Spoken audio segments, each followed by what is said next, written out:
समान अध्ययन वस्तुनिष्ठ प्रश्न संग्रह, यह जो है इसमें व्याख्या सहित है, आपको एनसीईआरटी पे आधारित है। यह महेश कुमार वर्णवाल द्वारा लिखित है और कॉस्मोस प्रकाशन द्वारा प्रकाशित होती है। हम सभी जानते हैं ये सभी परीक्षाओं के लिए जो है बहुत उपयोगी है। इसमें कक्षा 6 से लेकर आपको कक्षा 12 तक का जितना भी एनसीईआरटी का ऑब्जेक्टिव इंपॉर्टेंट प्रश्न बनता है वह सभी इसमें दिया गया और साथ में उसकी व्याख्या भी की गई है। तो पहला टॉपिक है इसका भारतीय संविधान एवं राज्य व्यवस्था। हम लोग भारतीय संविधान एवं राज्य व्यवस्था को सबसे पहले देखेंगे, क्योंकि इससे पहले जो ये महेश कुमार वर्णवाल द्वारा ही प्रकाशित जो आपको वन लाइनर होता है उसका हम लोग पॉलिटी का जो है इस चैनल पे अपलोड कर दिए हैं, जिसे आप लोग देखे होंगे। तो उसको पढ़ने के बाद अगर हम लोग ऑब्जेक्टिव के प्रश्न को हल करेंगे तो पता चलेगा कि हमें हमारी परीक्षा की तैयारी कितनी है, और किसी भी परीक्षा में इसके बाद जो है पॉलिटी का एक भी प्रश्न नहीं छूटेगा, हमारी पॉलिटी पे इतनी पकड़ हो जाएगी। तो चलिए हम लोग भारतीय राज्य व्यवस्था से जो है प्रश्न को शुरू करते हैं। इसमें जो है विभिन्न टॉपिक 1 नंबर से 16 नंबर तक दिया गया है। भारत का संवैधानिक विकास, उद्देशिका, राज्य एवं संघ राज्य क्षेत्र, नागरिकता। तो पहले हम लोग जो है भारत का संवैधानिक विकास देखते हैं। तो पहला प्रश्न आपका, निम्नलिखित में से किस अधिनियम के द्वारा कलकत्ता में सर्वोच्च न्यायालय की स्थापना की गई थी? तो आपका ऑप्शन ए करेक्ट हो जाएगा, रेगुलेटिंग एक्ट 1773 के द्वारा। रेगुलेटिंग एक्ट 1773 के द्वारा आपको जो है कलकत्ता में सर्वोच्च न्यायालय की स्थापना की गई थी। अब हम लोग इसकी व्याख्या को देख लेते हैं। रेगुलेटिंग एक्ट 1773 के द्वारा 1774 ईस्वी में कलकत्ता में एक सर्वोच्च न्यायालय की स्थापना की गई तथा सर इलिजा इम्पे को इसका प्रथम मुख्य न्यायाधीश नियुक्त किया गया। प्रश्न ऐसे भी पूछ सकता है कि कलकत्ता सर्वोच्च न्यायालय के प्रथम मुख्य न्यायाधीश कौन नियुक्त हुए थे? तो सर इलिजा इम्पे। एक प्रश्न से कई प्रश्न बनते हैं, तो हम व्याख्या भी देखते जाएंगे ताकि हमारे कई और प्रश्न भी कवर हो जाए। दूसरा प्रश्न है आपका, भारतीय शासन व्यवस्था में प्रतिनिधि एवं लोकप्रिय घटक को समाविष्ट करने का प्रथम प्रयास किस अधिनियम के द्वारा किया गया? तो ऑप्शन ए करेक्ट हो जाएगा आपको, भारतीय परिषद अधिनियम 1861 के द्वारा। अब हम लोग इसकी व्याख्या को देखते हैं। भारतीय परिषद अधिनियम 1861 के द्वारा वायसराय की परिषद का विस्तार करते हुए पहले से निर्धारित 4 सदस्यों, गृह, सैन्य, राजस्व तथा वित्त के अतिरिक्त विधि संबंधी विषयों हेतु एक 5वें सदस्य की नियुक्ति की गई। तत्कालीन वायसराय लॉर्ड कैनिंग के द्वारा प्रत्येक सदस्य को एक विशिष्ट विभाग आवंटित करते हुए विभागीय प्रणाली प्रारंभ की गई। कैनिंग ने 3 भारतीयों, बनारस के राजा, पटियाला के महाराजा तथा सर दिनकर राव को भी इस परिषद का सदस्य मनोनीत किया। इस परिषद को केवल सलाह देने का अधिकार था तथा यह वित्तीय विषयों पर चर्चा नहीं कर सकती थी। नेक्स्ट क्वेश्चन है आपका तीसरा नंबर, निम्नलिखित में से किस अधिनियम के अंतर्गत भारतीय विधान परिषद को बजट पर चर्चा करने की शक्ति प्राप्त हुई? तो भारतीय परिषद अधिनियम 1892 के द्वारा। ऑप्शन बी करेक्ट हो जाएगा, भारतीय परिषद अधिनियम 1892 के द्वारा वायसराय की परिषद में सदस्यों की संख्या बढ़ा दी गई और परिषद के कार्यों का विस्तार कर दिया गया। इसके अंतर्गत परिषद के सदस्यों को बजट पर चर्चा करने की शक्ति प्रदान की गई, परंतु उन्हें मतदान का अधिकार प्राप्त नहीं था और प्रत्यक्ष निर्वाचन पद्धति का आरंभ किया जाना इस अधिनियम की एक प्रमुख विशेषता थी। तो अप्रत्यक्ष निर्वाचन पद्धति का आरंभ किससे हुआ था? आपको भारतीय परिषद अधिनियम 1892 के द्वारा हुआ। नेक्स्ट हम लोग देखते हैं 4 नंबर क्वेश्चन, जिसमें सूची 1 तथा सूची 2 को सुमेलित करना है और सूचियों के नीचे दिए गए कूट से सही उत्तर का चयन करना है। सूची 1 से हम लोग सूची 2 को मिलाते हैं। तो नियंत्रक मंडल की स्थापना आपको ए का जो है 2 हो जाएगा, पिट्स इंडिया एक्ट 1784 के द्वारा हुआ था। जबकि बी में जो है सर्वोच्च न्यायालय की स्थापना, यह आपका किसके द्वारा हुआ था? विनियमन अधिनियम 1773 के द्वारा। तो बी का 1 हो जाएगा। ईसाई मिशनरियों को भारत में कार्य करने की अनुमति आपको चार्टर अधिनियम 1813 के तहत मिला था। सी का 3 हो जाएगा और डी का तो आपको 4 हो जाएगा। तो ए का 2 हो गया, बी का 1, सी का 3, डी का 4। तो हम लोग देखते हैं कि किस कूट में जो है यह सही उत्तर दिया गया है। ऑप्शन बी आपका करेक्ट हो जाएगा। चलिए इसकी व्याख्या को हम लोग देखते हैं। रेगुलेटिंग एक्ट 1773 के द्वारा कलकत्ता में सर्वोच्च न्यायालय की स्थापना की गई। पिट्स इंडिया एक्ट 1784 के द्वारा कंपनी के राजनीतिक एवं व्यापारिक क्रियाकलापों को अलग कर दिया गया तथा कंपनी के राजनीतिक क्रियाकलापों के नियंत्रण एवं पर्यवेक्षण हेतु इंग्लैंड में 6 सदस्यीय नियंत्रक मंडल की स्थापना की गई, बोर्ड ऑफ कंट्रोल जिसे कहते हैं। थर्ड है आपका चार्टर अधिनियम 1813 के द्वारा ईसाई मिशनरियों को भारत में धर्म प्रचार की अनुमति दे दी गई। साथ ही भारत में शिक्षा के लिए प्रतिवर्ष 1 लाख रुपये व्यय करने का प्रावधान भी किया गया। और 4 है का चार्टर अधिनियम 1833 के द्वारा बंगाल के गवर्नर जनरल को भारत का गवर्नर जनरल बना दिया गया। साथ ही गवर्नर जनरल की परिषद में एक विधि सदस्य लॉर्ड मेकाले की नियुक्ति की गई। नेक्स्ट क्वेश्चन है 5 नंबर आपका, किस अधिनियम के द्वारा केंद्र में द्विसदनीय विधायिका बनाई गई? तो आपको ऑप्शन सी करेक्ट हो जाएगा। 1919 के भारत सरकार अधिनियम के द्वारा जो है केंद्र में द्विसदनीय विधायिका बनाई गई। इसकी व्याख्या को हम लोग देख लेते हैं। 5 का सी है, भारत सरकार अधिनियम 1919 के द्वारा भारतीय प्रशासनिक व्यवस्था में अनेक सुधार किए गए। केंद्र में द्विसदनीय विधायिका की स्थापना की गई। इस अधिनियम के द्वारा प्रत्यक्ष निर्वाचन प्रणाली अपनाई गई एवं महिलाओं को भी मत देने का अधिकार दिया गया। इसके द्वारा प्रांतों में द्वैध शासन की स्थापना की गई। इस अधिनियम के द्वारा भारत में लोक सेवा आयोग का गठन एवं महालेखा परीक्षक की नियुक्ति का प्रावधान भी किया गया। इसे मॉन्टेग्यू चेम्सफोर्ड अधिनियम भी कहा जाता है। नेक्स्ट हम लोग देखते हैं 6 नंबर, निम्न में से किस अधिनियम के फलस्वरूप बर्मा को भारत से पृथक किया गया? तो आपका ऑप्शन सी करेक्ट हो जाएगा। गवर्नमेंट ऑफ इंडिया एक्ट 1935 के द्वारा जो है बर्मा को भारत से पृथक किया गया, तो ऑप्शन सी करेक्ट हो जाएगा। इसकी व्याख्या है, भारत शासन अधिनियम 1935 के प्रावधानों के द्वारा वर्ष 1937 में वर्मा को भारत से अलग कर दिया गया और उड़ीसा एवं सिंध नाम के 2 नए प्रांत बनाए गए। इस अधिनियम के अंतर्गत 1 अक्टूबर 1937 को दिल्ली में संघीय न्यायालय की स्थापना की गई। तो दिल्ली में संघीय न्यायालय की स्थापना कब की गई? 1 अक्टूबर 1937 को। किस अधिनियम के द्वारा? तो भारत शासन अधिनियम 1935 के द्वारा, और इसी प्रावधान के द्वारा जो है वर्ष 1937 में वर्मा को भारत से अलग कर दिया गया। नेक्स्ट है 1935 के अधिनियम द्वारा स्थापित संघ में अवशिष्ट शक्तियां किसको दी गई थी? तो ऑप्शन सी करेक्ट हो जाएगा, गवर्नर जनरल को। भारत शासन अधिनियम 1935 के द्वारा केंद्र तथा प्रांतों के मध्य शक्तियों का विभाजन 3 सूचियों में किया गया था, संघ सूची, प्रांतीय सूची तथा समवर्ती सूची। अवशिष्ट शक्तियां सहित जो है विदेश, प्रतिरक्षा तथा कुछ आपातकालीन अधिकार गवर्नर जनरल को प्रदान किए गए थे। नेक्स्ट क्वेश्चन आपका, अखिल भारतीय संघ स्थापित करने का प्रावधान शामिल किया गया था? ऑप्शन ए करेक्ट हो जाएगा, भारत सरकार अधिनियम 1935 में। भारत सरकार अधिनियम 1935 में एक अखिल भारतीय संघ स्थापित करने का प्रावधान किया गया था, परंतु यह व्यवस्था लागू नहीं की जा सकी क्योंकि देशी रियासतों ने इसमें शामिल होने से इनकार कर दिया था। तो आपको ऑप्शन ए करेक्ट हो जाएगा, भारत सरकार अधिनियम 1935 में एक अखिल भारतीय संघ स्थापित किया गया था। नेक्स्ट है आपका, भारत की संघात्मक व्यवस्था निम्नलिखित में से किस देश से ली गई है? तो ऑप्शन ए करेक्ट हो जाएगा, कनाडा से। भारत की संघात्मक व्यवस्था किस देश से ली गई है? कनाडा से ली गई है। भारत की संघात्मक शासन व्यवस्था कनाडा के संविधान से ली गई है। कनाडा के संविधान में केंद्र राज्यों की तुलना में अधिक सशक्त है। भारत में अवशिष्ट शक्तियाँ अनुच्छेद 248 पर विधि बनाने का अधिकार संसद को है। अनुच्छेद 201 के अनुसार राज्यपाल द्वारा किसी विधेयक को राष्ट्रपति हेतु आरक्षित किया जा सकता है। तो संघात्मक व्यवस्था आपको कनाडा देश से लिया गया है। नेक्स्ट क्वेश्चन है, सूची 1 को जो है सूची 2 से सुमेलित करना था। सूचियों के नीचे दिए गए कूट का प्रयोग कर सही उत्तर का चयन करना है। सूची 1 में भारतीय संविधान के तत्व दिए गए हैं, जबकि सूची 2 में देश जिससे यह तत्व लिए गए हैं। राज्य के नीति निर्देशक तत्व आपको आयरलैंड से लिए गए हैं, जबकि मूल अधिकार संयुक्त राज्य अमेरिका से। समवर्ती सूची जो है आपको यूनाइटेड ऑस्ट्रेलिया से लिया गया, और भारत राज्यों का संघ तथा संघ में अधिक शक्ति निहित है कनाडा से। तो ए का 3 हो जाएगा, बी का 5 हो जाएगा। तो देखते हैं किसमें है, तो डी करेक्ट हो जाएगा आपका, ए का 3, बी का 5, सी का 1, डी का 2। राज्य के नीति निर्देशक तत्व आयरलैंड से, मूल अधिकार संयुक्त राज्य अमेरिका से, संघ राज्य संबंधों की समवर्ती सूची आपको ऑस्ट्रेलिया से। भारत राज्यों का संघ है तथा संघ में अधिक शक्ति निहित है, यह कनाडा से लिया गया है।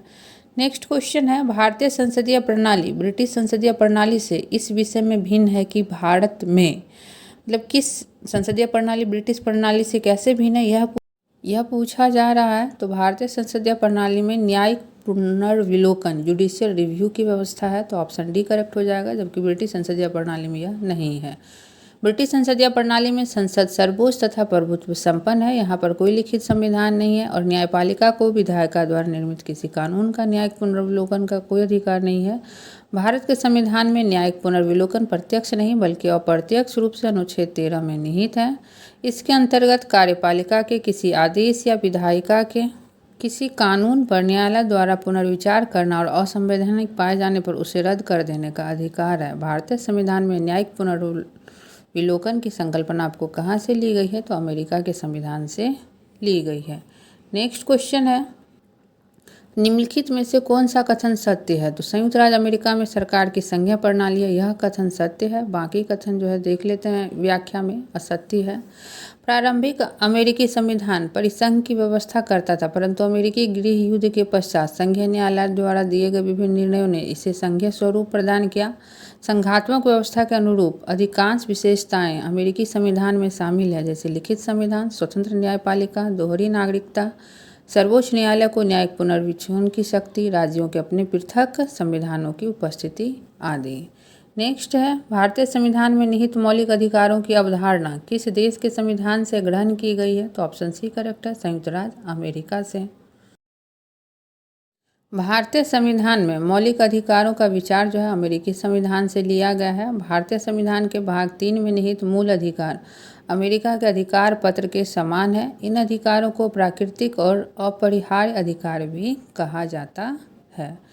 नेक्स्ट है, B.R. अम्बेडकर का संविधान सभा में निर्वाचन हुआ था। ऑप्शन बी करेक्ट हो जाएगा, बम्बई प्रेसिडेंसी से। B.R. अम्बेडकर का संविधान सभा में निर्वाचन बम्बई प्रेसिडेंसी से हुआ था। नेक्स्ट है, संविधान सभा के प्रारंभिक चुनाव जो 1946 में हुए थे, डॉक्टर भीमराव अम्बेडकर निर्वाचन अविभाजित भारत के बंगाल प्रांत के पूर्वी भाग से हुआ था। देश के विभाजन के पश्चात यह क्षेत्र पाकिस्तान में चले जाने के कारण डॉक्टर भीमराव अम्बेडकर बम्बई प्रेसिडेंसी के पूना संसदीय क्षेत्र से उपचुनाव में निर्वाचित हुए थे। तो ऑप्शन बी करेक्ट हो जाएगा, बम्बई प्रेसिडेंसी से। नेक्स्ट है, डॉक्टर भीमराव अम्बेडकर का जन्म और मृत्यु कब हुआ? तो 1891 में जो है इनका जन्म हुआ था और 1956 में इनकी मृत्यु हुई। भारतीय संविधान के निर्माण में मुख्य भूमिका निभाने वाले डॉक्टर भीमराव अम्बेडकर का जन्म 14 अप्रैल 1891 में महू मध्य प्रदेश तथा मृत्यु जो है 6 दिसंबर 1956 को दिल्ली में हुई। नेक्स्ट क्वेश्चन है, निम्नलिखित में से कौन अगस्त 1946 ईस्वी में गठित प्रथम अंतरिम सरकार का सदस्य नहीं था? तो ऑप्शन सी करेक्ट हो जाएगा, डॉक्टर एस राधा कृष्णन। निम्नलिखित कैबिनेट मिशन योजना के अंतर्गत अंतरिम सरकार का गठन आपको कब किया गया? तो 24 अगस्त 1946 में किया गया। अंतरिम सरकार के सदस्यों में जवाहरलाल नेहरू, डॉक्टर राजेंद्र प्रसाद, सरदार वल्लभ भाई पटेल, सी राजगोपालाचारी तथा जगजीवन राम आदि सदस्य जो थे शामिल थे, लेकिन डॉक्टर एस राधाकृष्णन अंतरिम सरकार के सदस्य नहीं थे, बल्कि वे स्वतंत्र भारत के पहले उपराष्ट्रपति चुने गए। नेक्स्ट क्वेश्चन है, भारत की संविधान सभा का प्रथम अधिवेशन कब प्रारंभ हुआ? तो ऑप्शन बी करेक्ट हो जाएगा, 9 दिसंबर 1946 को। भारतीय संविधान सभा की पहली बैठक 9 दिसंबर 1946 को हुई, जिसका अस्थायी अध्यक्ष डॉक्टर सच्चिदानंद सिन्हा को बनाया गया था। संविधान सभा की पहली बैठक में मुस्लिम लीग शामिल नहीं हुई, अतः बैठक में 389 सदस्यों में से केवल 211 सदस्यों ने ही भाग लिया। नेक्स्ट क्वेश्चन है आपका, संविधान सभा के समक्ष संविधान की प्रस्तावना किसने प्रस्तुत की? तो ऑप्शन ए करेक्ट हो जाएगा, जवाहरलाल नेहरू प्रस्तुत किए थे। इसका एक्सप्लेनेशन देखते हैं। संविधान सभा की तीसरी बैठक 13 दिसंबर 1946 को हुई। इस दिन जवाहरलाल नेहरू द्वारा संविधान सभा के समक्ष संविधान की प्रस्तावना या उद्देशिका का प्रस्ताव जो है आपको प्रस्तुत किया गया था। इस उद्देश्य प्रस्ताव के प्रारूप में भारत के भावी प्रभुसत्ता संपन्न लोकतांत्रिक गणराज्य की रूपरेखा प्रस्तुत की गई थी। इस प्रस्ताव में एक संघीय राज्यीय व्यवस्था की परिकल्पना की गई थी, जिससे सभी लोगों के लिए सामाजिक, आर्थिक एवं राजनीतिक न्याय आदि सुनिश्चित हो सके। इस प्रस्तावना को संविधान सभा द्वारा 22 जनवरी 1947 को स्वीकार किया गया। नेक्स्ट क्वेश्चन है, सूची 1 को सूची 2 से सुमेलित करना है तथा सूचियों के नीचे दिए गए कूट से सही उत्तर को चयन करना है। तो चलिए हम लोग सूची को मिलाते हैं। संविधान सभा के पहले उपाध्यक्ष आपको कौन थे? HC मुखर्जी थे, A का 4 हो जाएगा। प्रारूप समिति के मूलतः एकमात्र कांग्रेसी सदस्य KM मुंशी थे, B का 3 हो जाएगा। राजस्थान की रियासतों का प्रतिनिधित्व करने वाले संविधान सभा के सदस्य VT कृष्णाचारी थे, जबकि संघ संविधान समिति के अध्यक्ष जवाहरलाल नेहरू थे। इसके एक्सप्लेनेशन को हम लोग देख लेते हैं। संविधान सभा के पहले उपाध्यक्ष एच.सी. मुखर्जी थे। प्रारूप समिति के मूलतः एकमात्र कांग्रेसी सदस्य के.एम. मुंशी थे। राजस्थान की रियासतों का प्रतिनिधित्व करने वाले संविधान सभा के सदस्य वी.टी. कृष्णाचार्य थे। संघ संविधान समिति के अध्यक्ष जवाहरलाल नेहरू थे। नेक्स्ट क्वेश्चन है, भारतीय संविधान के निर्माण हेतु भारतीय संविधान सभा के कुल कितने अधिवेशन आयोजित किए गए थे? तो ऑप्शन सी करेक्ट हो जाएगा, 11 अधिवेशन आयोजित किए गए थे। भारतीय संविधान के निर्माण में संविधान सभा को 2 वर्ष 11 माह और 18 दिन का समय लगा था और इस दौरान इसके कुल 11 अधिवेशन आयोजित किए गए थे। संविधान निर्माण पर कुल कितना खर्च हुआ था? तो 64 लाख रुपया खर्च हुआ था। नेक्स्ट क्वेश्चन है, संविधान सभा में सदस्यों का निर्वाचन कैसे हुआ था? तो ऑप्शन डी करेक्ट हो जाएगा, प्रांतीय विधानसभा के सदस्यों के द्वारा हुआ था। इसका एक्सप्लेनेशन देखते हैं। संविधान सभा के सदस्यों का निर्वाचन प्रांतीय विधानसभा के सदस्यों द्वारा अप्रत्यक्ष निर्वाचन पद्धति के आधार पर हुआ था। सामान्यतः 10 लाख की जनसंख्या पर एक प्रतिनिधि संविधान सभा के लिए चुना गया था। स्थानों का आवंटन प्रत्येक प्रांत में उनकी जनसंख्या के आधार पर किया गया। नेक्स्ट है, संविधान सभा के कानूनी सलाहकार कौन थे? तो ऑप्शन सी सही हो जाएगा, बी.एन. राव थे। संविधान सभा के कानूनी सलाहकार के रूप में सर वेनेगल नरसिंह राव बी.एन. राव को नियुक्त किया गया। बाद में उन्होंने संयुक्त राष्ट्र सुरक्षा परिषद में वर्ष 1950 से वर्ष 1952 तक भारत का प्रतिनिधित्व भी किया। तो संविधान सभा के कानूनी सलाहकार कौन थे? बी.एन. राव थे। ऑप्शन सी करेक्ट है। नेक्स्ट क्वेश्चन है आपका, निम्नलिखित में से कौन भारतीय संविधान की प्रारूप समिति के सदस्य थे? तो ऑप्शन एक है एन गोपाल स्वामी अयंगर, यह आपके सदस्य थे।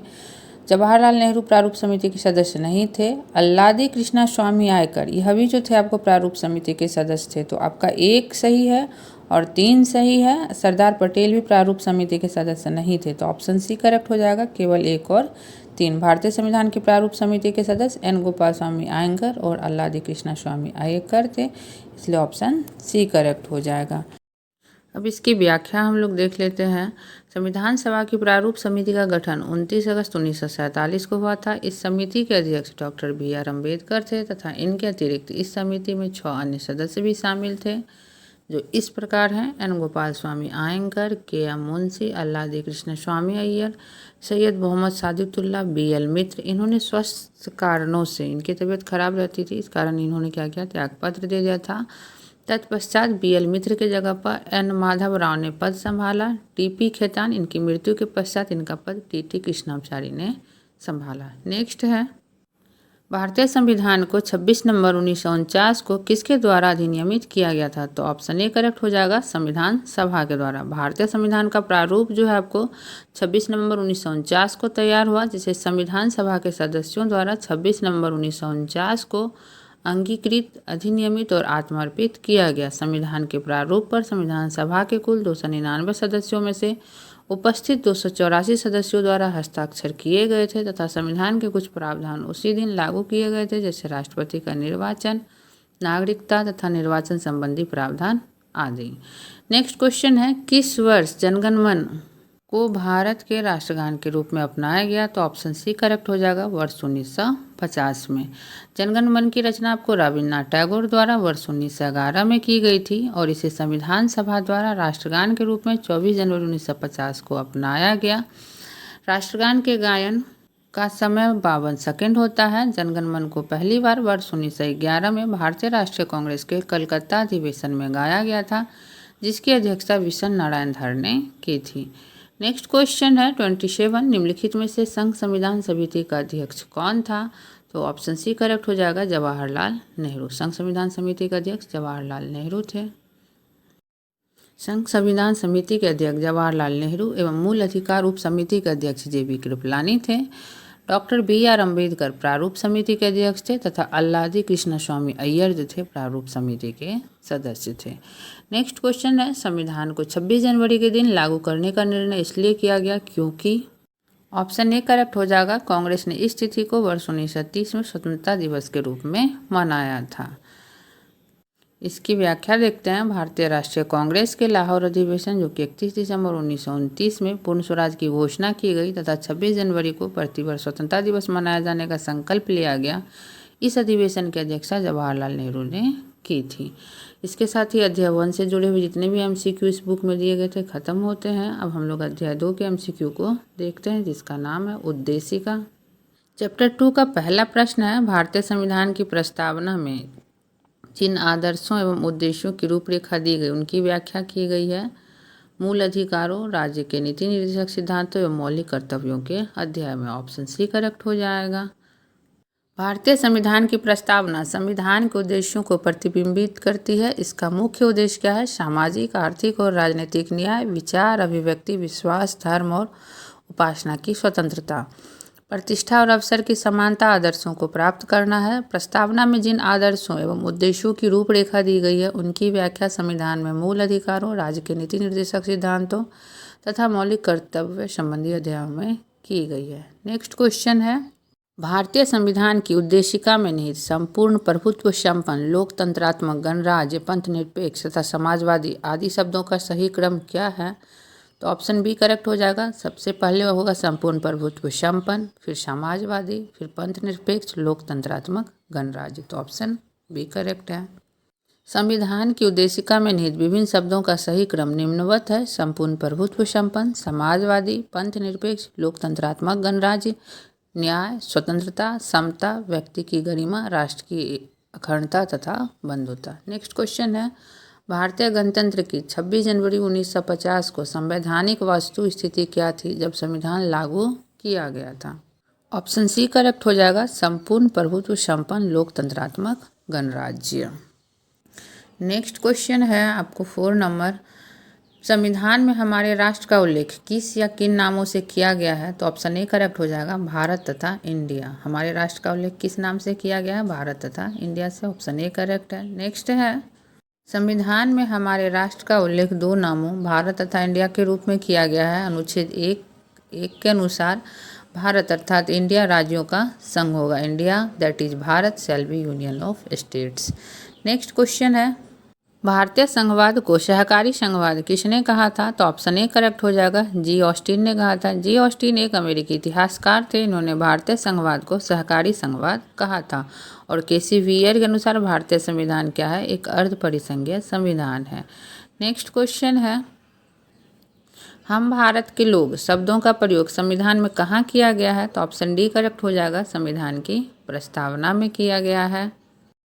नेक्स्ट क्वेश्चन है, निम्नलिखित शब्दों में से कौन सा शब्द सन 1975 में भारतीय संविधान की प्रस्तावना में सम्मिलित नहीं था? ऑप्शन डी करेक्ट हो जाएगा, अखंडता। अखंडता जो है आपको सन 1975 में भारतीय संविधान की प्रस्तावना में सम्मिलित नहीं था। भारतीय संविधान की प्रस्तावना में समाजवादी, पंथनिरपेक्ष और अखंडता शब्द को 42वें संविधान संशोधन अधिनियम 1976 द्वारा जोड़ा गया है। इसके द्वारा भारतीय संविधान में व्यापक परिवर्तन किया गया। इस संशोधन से 2 नए अध्याय 4 क, 14 क और 9 नए अनुच्छेदों को जोड़ा गया तथा 52 अनुच्छेदों में संशोधन किया गया। नेक्स्ट 8 नंबर क्वेश्चन देखते हैं, सभी व्यक्ति पूर्णतः और समान रूप से मानव है, यह सिद्धांत जाना जाता है सार्वभौमिकता के नाम से। ऑप्शन ए करेक्ट हो जाएगा, सभी व्यक्ति पूर्णतः और समान रूप से मानव है, यह सिद्धांत सार्वभौमिकता के नाम से जाना जाता है। इसके अनुसार सभी व्यक्तियों को उनके मानव अधिकार समान रूप से बिना किसी भेदभाव के उपलब्ध होने चाहिए। नेक्स्ट क्वेश्चन है, भारत के संदर्भ में निम्न में से कौन पंथनिरपेक्ष शब्द का सही भाव व्यक्त करता है? ऑप्शन डी करेक्ट हो जाएगा, भारत में राज्य का कोई धर्म नहीं है, यह जो है पंथनिरपेक्ष शब्द का सही भाव व्यक्त करता है। पंथनिरपेक्ष शब्द संविधान की प्रस्तावना में 42वें संविधान संशोधन अधिनियम 1976 द्वारा जोड़ा गया। पंथनिरपेक्ष राष्ट्रीय तात्पर्य ऐसे राज्य से है जो किसी धर्म विशेष को राज्य के धर्म के रूप में मान्यता नहीं देता, बल्कि वह सभी धर्मों को तटस्थ भाव से समान संरक्षण प्रदान करता है। पंथनिरपेक्ष राज्य में धर्म व्यक्तिगत विषय माना जाता है। नेक्स्ट क्वेश्चन है, निम्नलिखित उद्देश्यों में से कौन सा एक भारत के संविधान की उद्देशिका में सन्निहित नहीं है? तो ऑप्शन बी करेक्ट हो जाएगा, आर्थिक स्वतंत्रता जो आपको उद्देशिका में सन्निहित नहीं है, जबकि विचार की स्वतंत्रता, अभिव्यक्ति की स्वतंत्रता, विश्वास की स्वतंत्रता उद्देशिका में सन्निहित है। भारतीय संविधान की उद्देशिका में सभी नागरिकों को सामाजिक, आर्थिक और राजनीतिक न्याय के साथ साथ विचार, अभिव्यक्ति, विश्वास, धर्म और उपासना की स्वतंत्रता का लक्ष्य रखा गया है। ज्ञातव्य है कि भारतीय संविधान की उद्देशिका में आर्थिक स्वतंत्रता की नहीं बल्कि आर्थिक न्याय की बात की गई, इसलिए ऑप्शन बी करेक्ट हो जाएगा। नेक्स्ट क्वेश्चन है, निम्नलिखित विवादों में से किसमें सर्वोच्च न्यायालय ने प्रस्तावना को भारतीय संविधान की मौलिक संरचना का अंग स्वीकार किया? तो ऑप्शन डी करेक्ट हो जाएगा, केशवानंद भारती विवाद में प्रस्तावना को भारतीय संविधान की मौलिक संरचना का अंग स्वीकार किया गया है। इसकी व्याख्या देखते हैं। वर्ष 1960 में बेरूवारी संघ मामले में यह प्रश्न उठाया गया कि प्रस्तावना संविधान का भाग है या नहीं। तब सर्वोच्च न्यायालय ने निर्णय दिया कि प्रस्तावना संविधान का अंग नहीं है, लेकिन सर्वोच्च न्यायालय ने यह निर्णय केशवानंद भारती बनाम केरल राज्य 1973 ईस्वी में बदल दिया और कहा कि प्रस्तावना संविधान का भाग है। इसमें संशोधन हो सकता है, लेकिन संसद संविधान के मूल ढांचों का उल्लंघन किए बिना ही संशोधन कर सकती है। भारतीय जीवन बीमा निगम मामला 1995 इसमें भी सर्वोच्च न्यायालय ने माना कि प्रस्तावना संविधान का अंग है। तो अगर प्रश्न में पूछा जाए कि किस में माना गया कि प्रस्तावना संविधान का भाग है, तो केशवानंद भारती बनाम केरल राज्य में। जबकि अगर पूछा जाए कि किस में माना गया कि संविधान का भाग जो है नहीं है प्रस्तावना, तो बेरूवारी संघ मामले में सर्वोच्च न्यायालय ने प्रस्तावना को संविधान का अंग नहीं माना है। नेक्स्ट क्वेश्चन है, निम्नलिखित कथनों पर विचार कीजिए। भारत में एक लोकतांत्रिक राज्य व्यवस्था है। पहला सही है, भारत एक प्रभु सत्ता संपन्न राज्य है, यह भी आपको सही है। भारत में लोकतांत्रिक समाज है। भारत एक कल्याणकारी राज्य है। तो प्रयुक्त कथनों में से कौन से सत्य हैं? तो आपका ऑप्शन डी करेक्ट हो जाएगा। 1, 2, 3, 4 सभी कथन जो है सत्य है। भारतीय संविधान की प्रस्तावना में भारत को एक प्रभुसत्ता संपन्न समाजवादी पंथ निरपेक्ष लोकतांत्रिक गणराज्य बनाने की परिकल्पना की गई है, जबकि भारत को एक कल्याणकारी राज्य बनाने की भावना संविधान के भाग 4 के अंतर्गत शामिल राज्य के नीति निर्देशक तत्वों में निहित है। अब हम लोग अध्याय 2 को पूरी तरह से देख चुके हैं। अध्याय 3 को देखते हैं, जिसका नाम है राज्य एवं संघ राज्य क्षेत्र। अध्याय 3 से जुड़े हुए प्रश्नों को देखते हैं। तो पहला प्रश्न है, संविधान के प्रथम अनुच्छेद के अनुसार भारत है, तो भारत जो है राज्यों का संघ है। ऑप्शन डी करेक्ट हो जाएगा। भारतीय संविधान के भाग 1 के अंतर्गत अनुच्छेद 1 से 4 तक संघ और उसके राज्य क्षेत्रों का उल्लेख किया गया है। अनुच्छेद 1 के अनुसार भारत अर्थात इंडिया राज्यों का संघ होगा। भारत के राज्य क्षेत्रों में क्या क्या आएंगे? तो राज्यों के राज्य क्षेत्र, संघ राज्य क्षेत्र और ऐसे अन्य राज्य क्षेत्र जो अर्जित किए जाएं सम्मिलित होंगे। नेक्स्ट क्वेश्चन है, भारत की देशी रियासतों के विलय में किन 2 व्यक्तियों ने महत्वपूर्ण भूमिका निभाई थी? ऑप्शन बी करेक्ट हो जाएगा, सरदार पटेल तथा वीपी मेनन ने। इसकी व्याख्या देखते हैं। स्वतंत्रता के पश्चात लगभग 562 देशी रियासतों में से 559 रियासतों का भारत में विलय हो गया और अन्य 3 रियासतों हैदराबाद को पोलो ऑपरेशन के द्वारा, जूनागढ़ को जनमत संग्रह तथा जम्मू कश्मीर को विलय अधिपत्र के माध्यम से भारत में शामिल किया गया। अगर पूछा जाए हैदराबाद को किस ऑपरेशन के तहत भारत में मिलाया गया, तो पोलो ऑपरेशन के द्वारा, जूनागढ़ को जनमत संग्रह तथा जम्मू कश्मीर को विलय अधिपत्र के माध्यम से शामिल किया गया। देशी रियासतों का भारत में विलय की महत्वपूर्ण भूमिका के कारण पटेल को लौह पुरुष कहा जाता है तथा इन्हें भारत का विस्मारक भी कहा जाता है। इस कार्य में पटेल की मदद वीवी मेनन ने की। भारत में संघ राज्यों का प्रशासन किसके द्वारा किया जाता है? ऑप्शन ए करेक्ट हो जाएगा, राष्ट्रपति के द्वारा किया जाता है। संविधान के अनुच्छेद 239(1) के अनुसार संसद विधि द्वारा संघ राज्य क्षेत्रों के प्रशासन की व्यवस्था कर सकती है।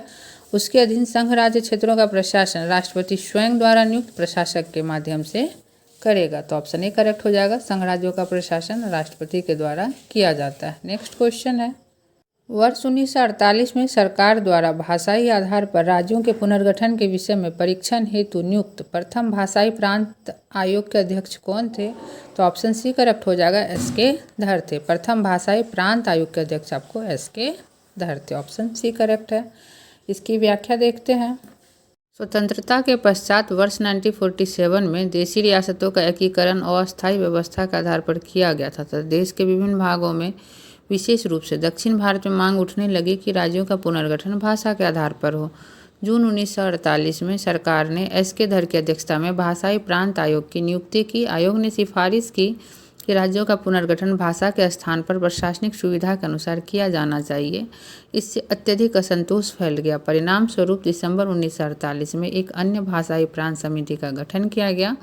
इसके सदस्य आपको जवाहरलाल नेहरू, सरदार वल्लभ भाई पटेल, पट्टाभी सीतारामैया थे, जिसे JVP समिति के नाम से भी जाना जाता है। तो ऑप्शन आपका सी सही था। नेक्स्ट क्वेश्चन है, राज्य पुनर्गठन आयोग ने 1 नवंबर 1956 को कितने राज्यों तथा कितने संघ राज्यों का गठन किया? तो आपका ऑप्शन ए करेक्ट हो जाएगा 14 राज्य एवं 6 संघ राज्य का जो है 1 नवंबर 1956 को गठन किया गया। तो राज्य पुनर्गठन आयोग ने 1 नवंबर 1956 को 14 राज्य एवं 6 संघ राज्यों का गठन किया। इसकी व्याख्या हम लोग देख लेते हैं। स्वतंत्रता के पश्चात नए राज्यों के गठन के लिए 1953 ईस्वी में फजल अली की अध्यक्षता में एक राज्य पुनर्गठन आयोग का गठन हुआ। इस आयोग के 2 अन्य सदस्य थे के.एम. पनिकर और एच.एन. कुंजरू। आयोग ने अपनी रिपोर्ट आपको वर्ष 1955 में प्रस्तुत की और राज्य पुनर्गठन के लिए 4 आधार बताए। पहला आधार भाषाई एवं सांस्कृतिक एकरूपता, दूसरा आधार देश की एकता तथा अखंडता, तीसरा आपको वित्तीय एवं प्रशासनिक एकरूपता तथा चौथा था कल्याणकारी योजनाओं का क्रियान्वयन। आयोग की अनुशंसाओं के आधार पर 7वें संविधान संशोधन अधिनियम 1956 के द्वारा राज्य पुनर्गठन की योजनाओं को क्रियान्वित किया गया। परिणाम स्वरूप 1 नवंबर 1956 को 14 राज्य एवं 6 केंद्र शासित प्रदेशों का गठन किया गया। नेक्स्ट क्वेश्चन है, नए राज्य के गठन की शक्ति किसमें निहित है? तो ऑप्शन ए करेक्ट हो जाएगा, संसद में निहित है। संविधान के अनुच्छेद 3 के अनुसार संसद को यह शक्ति प्राप्त है कि वह नए राज्यों के निर्माण तथा वर्तमान राज्यों के क्षेत्रों, सीमाओं या नामों में परिवर्तन कर सकती है। नेक्स्ट क्वेश्चन है, किस संविधान संशोधन द्वारा दिल्ली को राष्ट्रीय राजधानी क्षेत्र का दर्जा प्रदान किया गया है? तो ऑप्शन बी करेक्ट हो जाएगा आपको 69वां 69वां जो संविधान संशोधन है इसके द्वारा दिल्ली को जो है राष्ट्रीय राजधानी क्षेत्र का दर्जा प्रदान किया गया है। ऑप्शन बी करेक्ट है। इसकी व्याख्या देखते हैं हम लोग। 69वां संविधान संशोधन अधिनियम 1991 के तहत संविधान में अनुच्छेद 239 क एवं अनुच्छेद 239 ख को जोड़ा गया। इसके द्वारा देश की राजधानी दिल्ली को संघ राज्य की श्रेणी में कायम रखते हुए इसके लिए विधानसभा और मंत्रिपरिषद का उपबंध किया गया है। संघ राज्य क्षेत्र दिल्ली को अब राष्ट्रीय राजधानी क्षेत्र दिल्ली के नाम से जाना जाता है। नेक्स्ट क्वेश्चन है, छत्तीसगढ़ राज्य की स्थापना कब हुई? तो ऑप्शन ए करेक्ट हो जाएगा 1 नवंबर 2000 को। छत्तीसगढ़ राज्य की स्थापना 1 नवंबर 2000 को मध्य प्रदेश राज्य के दक्षिणी पूर्वी भाग को पृथक करके की गई। ऑप्शन ए करेक्ट है 1 नवंबर 2000 को। नेक्स्ट क्वेश्चन है, भारत में कितने संघ शासित प्रदेश हैं? तो ऑप्शन सी करेक्ट हो जाएगा आपको 8 संघ शासित प्रदेश हैं। इसकी व्याख्या को हम लोग देख लेते हैं।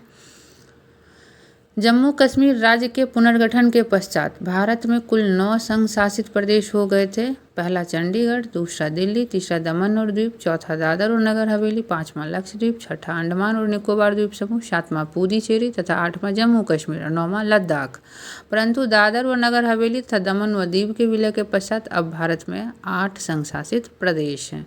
दिल्ली, पुडुचेरी, जम्मू कश्मीर में विधानसभाओं के गठन का प्रावधान है। वर्तमान में राज्यों की कुल संख्या कितनी है? आपको 28 है और संघ शासित प्रदेश की संख्या 8 है।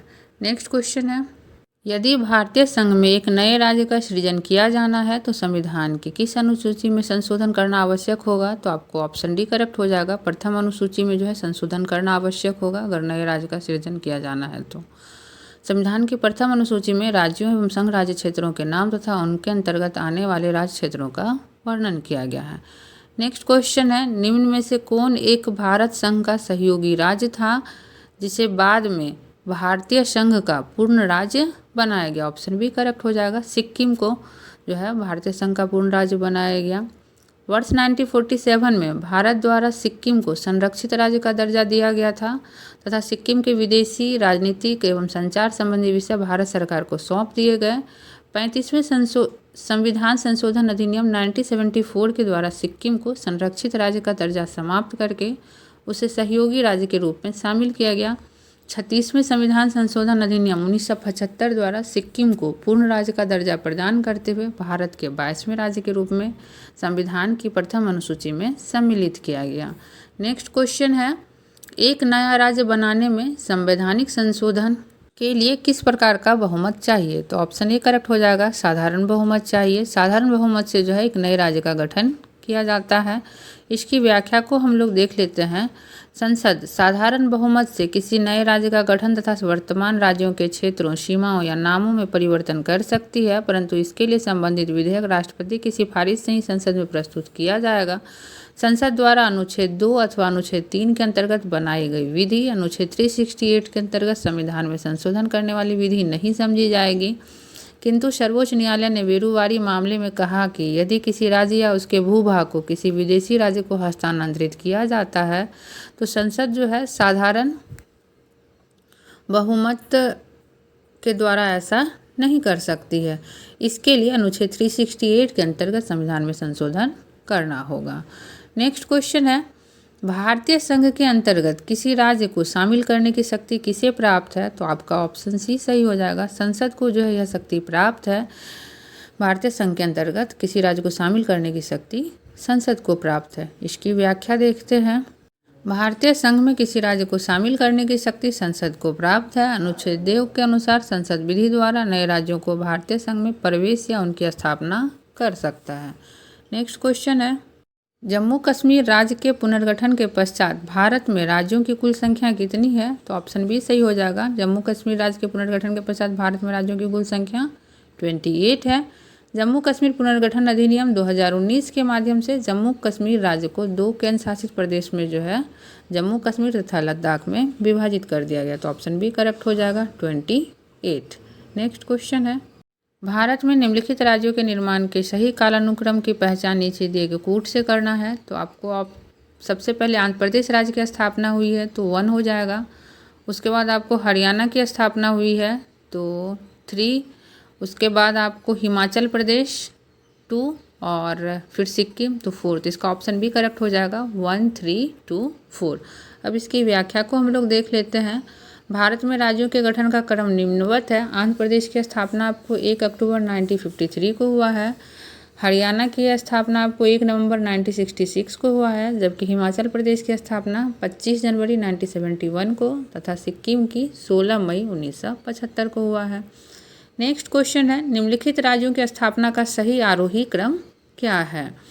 तो आपको ऑप्शन ए सही हो जाएगा। पहले नागालैंड, फिर मेघालय, सिक्किम, उसके बाद अरुणाचल प्रदेश। तो ऑप्शन ए करेक्ट हो जाएगा। राज्यों की स्थापना का क्रम जो है आपका निम्नवत है। नागालैंड का हुआ था 1 दिसंबर 1963 को, मेघालय का 21 जनवरी 1972 को, सिक्किम का हुआ है 16 मई 1975 को तथा अरुणाचल प्रदेश का हुआ है 20 फरवरी 1987 को।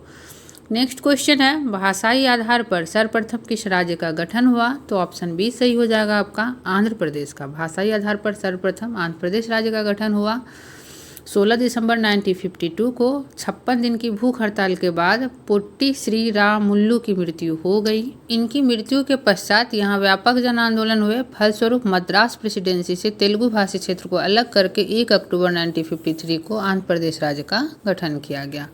नेक्स्ट क्वेश्चन है, लोकसभा में संघ राज्य क्षेत्रों के लिए कितनी सीटें आरक्षित है?